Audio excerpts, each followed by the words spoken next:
Thank you very much for joining us. Now to our very first story today. Policy analyst with African Center for Energy Policy, Dr. Ishmael Aka, says non-payment of debts by the Electricity Company of Ghana is the main reason Ghana is owing Nigeria gas.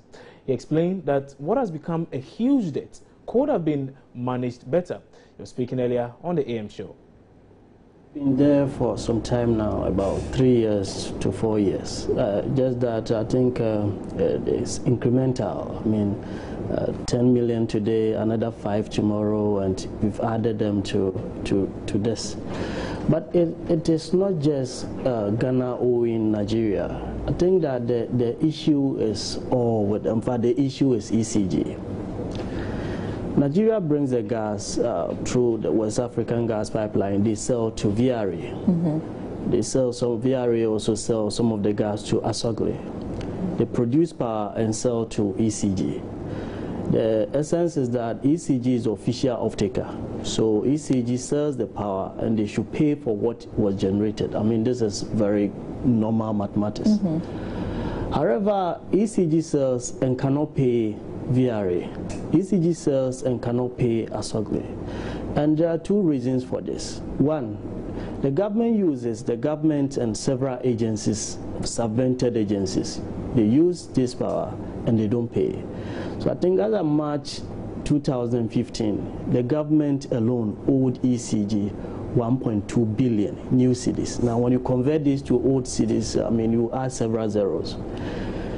That is one. Another one is also what we call the technical and commercial losses. There are individuals who also use light, they don't pay, illegal connection and some of these things. So this is the issue we are facing now. So it's not Ghana owing Nigerian gas that amount of money, but it's ECG.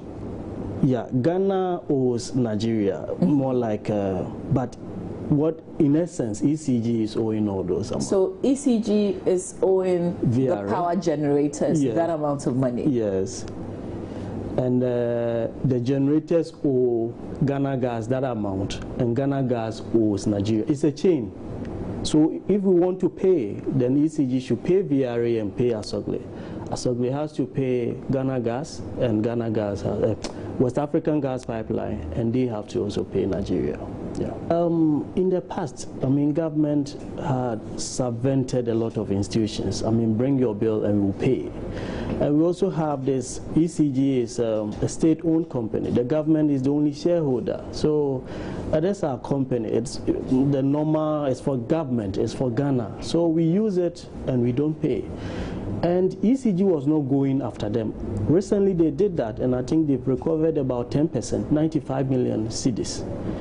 Went to disconnect Koforidua Polytechnic and some other institutions, which is very good. And I think they should continue doing that. In the past, we were not doing it because these are state institutions, and when you tie them, the government will come in. And for some reasons, ECG will also go back. And if they want additional money, what they will do is probably increase tariffs for consumers to pay. So this has been the issue, that government institutions are untouchable, so they use.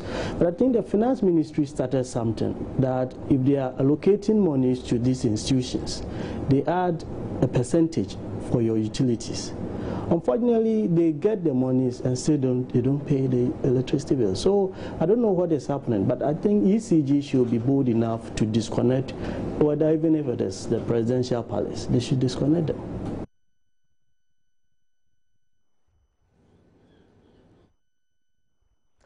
All right, so Nigeria is demanding $180 million in unpaid gas bills from Ghana, and the authorities in Abuja have given their counterparts in Accra up to Wednesday to pay up or suffer cuts in supplies. Former Chief Executive of the Volta River Authority, Dr. Charles Rekun Brobe, who disclosed this to Joy News, is meanwhile warning any shortfall in supplies could worsen the energy crisis in Ghana. At the time that the barges were being contracted, most of the thermal power plants in Ghana were down, they were not working. Akosombo was very low. But the issue is that ECG can only distribute what it is actually given by VRA and the independent power producers. Okay. So if those people don't give ECG the power, they cannot distribute. the problem of cash flow that you must get right is that the Nigerians are not being paid, not because VRA doesn't want to pay them, but ECG, you know, is owned by the government of Ghana, nearly 2 billion Ghana cedis. Therefore, ECG is unable to pay Asogli. Yeah. Asogli gets the power gas from VRA. So if Asogli is not paid, Asogli too cannot pay VRA, and therefore VRA cannot also pay the Nigerians. That is the cash flow problem. It is not that ECG technically doesn't want to pay, but the issue is that, you know, government of Ghana, can you imagine that the government of Ghana, which is not paying ECG, has accepted as a condition for introducing or accepting American money payment of the debt that he owes to ECG? So you can ask yourself a question, well, if you are prepared to pay that as a condition of taking the white man's money, why don't you pay now? You know, so the assurance of car power and all those things is a smoke screen. That's not to say that in a future stage we will not need to, if you like, stabilize or have in the short term some thermal plants. But I say we'll cross that bridge when we get there. It's a different conversation. The conversation that we have is that will we end Dumso by the end of December? My answer is that, well, if that is what we are looking for, or will Dumso get worse? I think that is an even greater threat to us. Because if the Nigerians don't pay for the stop the gas, it means Asogli will stop. So for if I get you right, the arrival of the power barges has no bearing whatsoever on as to whether the country will be able to end Dumso. At the moment, yes. That's what you're saying. That is what I'm saying. Because one, we don't even know when it will come. And I'm saying that there's a clear and present danger, which is that the person that fuels one of the few cars we have is threatening to take away the fuel. And when they take away the fuel, Asogli, which has been our mainstay, will stop running. Because Asogli can only run on gas. And then we talk about Takoradi. Takoradi at the moment is being supplied by Ghana Gas. Well, we say, oh, Ghana Gas is our own gas.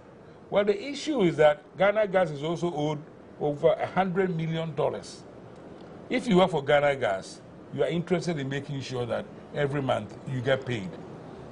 So you make sure that your pay coming to you goes side by side with your commitment and patriotism.